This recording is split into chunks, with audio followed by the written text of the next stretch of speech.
আমরা এখানে দাঁড়িয়ে মাননীয় প্রধানমন্ত্রীর সমালোচনা করতে চাই। এই সংসদে বসে লোডশেডিং পাওয়া যাবে না। বিশ্ববিদ্যালয়গুলোতে আবার গ্যাস্ট্রম গণরুম কালচার চালু করার প্রয়াস শুরু হয়েছে। আবার সেইখানে বাধ্যতামূলক রাজনীতির কালচার শুরু করা হচ্ছে।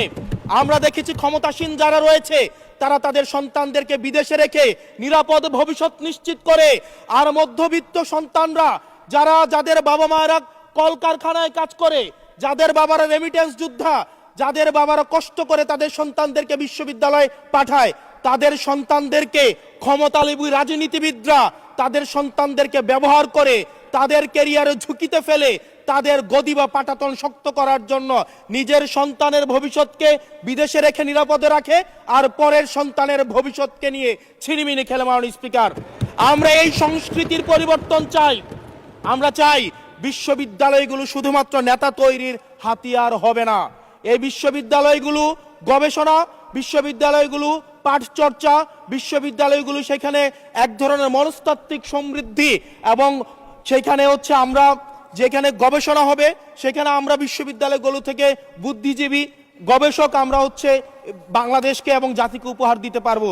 কিন্তু অত্যন্ত দুঃখজনক বিষয়, আজকে বিশ্ববিদ্যালয়গুলো শুধুমাত্র নেতা উৎপাদন করার এক ধরনের বিশেষ সার্কেলে পরিণত হয়ে সংসদে বসে, এসি রুমে বসে, এসি গাড়িতে চলে, মিনিস্ট্রির এসিতে বসে, বাসার মধ্যে 24/7 আনইন্টারাপ্টেড ইলেকট্রিসিটির মধ্যে থেকে জনগণের সমস্যা বোঝা যায় না।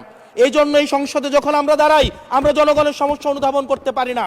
আমরা এই সংসদে বসে যদি আমরা লোডশেডিং এ আমরা খুঁজি, এই সংসদে বসে লোডশেডিং পাওয়া যাবে না, এই সংসদে বসে জনগণের সমস্যা পাওয়া যাবে না, এই সংসদে বসে সবকিছুকেই মাননীয় স্পিকার আমরা যে এই বাংলাদেশের সবচেয়ে সুবিধাভোগী মানুষের মধ্যে এই সংসদে যারা বসে আছি বাংলাদেশের সবচেয়ে ফেসিলিটেড মানুষের মধ্যে আমরা অন্যতম। মাননীয় স্পিকার, আমাদের জনগণের কাছে যেতে হবে, জনগণের আশাগুলোকে, সময়গুলোকে, স্বপ্নগুলোকে আমরা রাজনৈতিক ভাষার মধ্য দিয়ে, কর্মসূচির মধ্য দিয়ে সেগুলোকে বাস্তবায়নের। আমরা এখানে দাঁড়িয়ে মাননীয় প্রধানমন্ত্রীর সমালোচনা করতে চাই।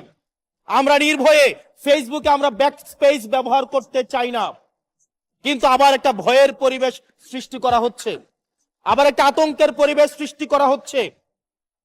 আমরা দেখলাম সিলেক্টিভ এক ধরনের বিরোধিতার পরিবেশ তৈরি করা হচ্ছে।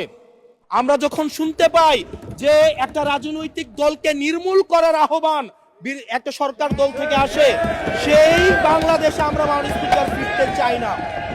মাননীয় স্পিকার, আমরা এখানে আমরা কনস্ট্রাকটিভ ভাবে পলিসির জায়গা থেকে আমরা আর্গিউ করব, আমরা এগ্রি করব, আমরা ডিসএগ্রি করব, কিন্তু মাননীয় স্পিকার নির্মূলের রাজনীতি, বিনাশের রাজনীতি, দমনের রাজনীতি, পীড়নের রাজনীতি যদি আমরা বাংলাদেশে আবার পরিচয় করাই, ইন্ট্রোডিউস করাই, সেইখান থেকে এই সংসদের কেউ বেনিফিটেড হবে না। বেনিফিটেড হবে আমাদের সবচেয়ে বেশি যারা আমাদের এই বাংলাদেশটাকে ঝুঁকির দিকে ঠেলে দিয়েছে, সেই অপশক্তি হচ্ছে মাননীয় স্পিকার বেনিফিটেড হবে। সেজন্য আমরা ঐক্যবদ্ধভাবে বাংলাদেশটাকে বিনির্মাণ করি। ধন্যবাদ মাননীয় সদস্য।